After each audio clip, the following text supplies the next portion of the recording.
अस्सलाम वालेकुम भाई। असी गरीब लोग हाँ। मेरा मियाँ जिहड़ा वो बर्फ वाले कारखाने दे विच काम करदा सी ते सर्दियां दी वजह तो कारखाना बंद है ते हुण उहदा कोई रोज़गार नहीं हैगा ते ए मेरी छोटी जी बच्ची है ते असी गरीब लोग हाँ ते ए मेरी बच्ची दे कुछ डॉक्टरां ने दवाइयां ते टेस्ट लिख के दिते ने।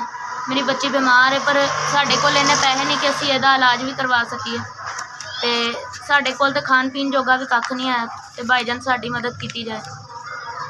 भाई सानू किसी ने तुहाडा दस्सिया सी ते साडा अपना घर भी नहीं है, किराए दे घर दे विच रहने आ ते ऐ कि इन्नी सर्दी विच असी तुहाडा सुनिया सी ते असी आए आ ते साडी मदद की जाए।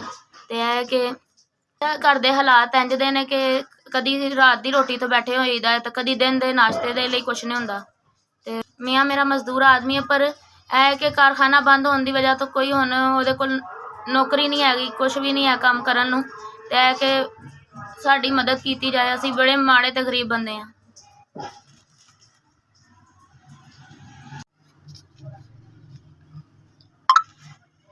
SVS दा अल्लाह तुहानूं तरक्कियां देवे, कामयाबियां देवे। तुसीं साडी मदद की है इस मुश्किल वक्त दे विच। तुहानूं अल्लाह ताला लंबी उम्र दे, जिंदगी दे ते तुहानूं हज कराए।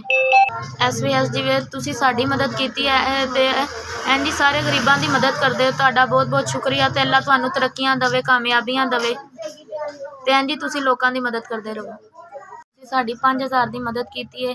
तुसीं खुश रहो, आबाद रहो ते इंज ही साडे वर्गे गरीबां दी मदद करदे रहो। अल्लाह तुहानूं लंबी उम्र दे, जिंदगी देवे। अल्लाह ताला तुहानूं तरक्कियां ते कामयाबियां देवे।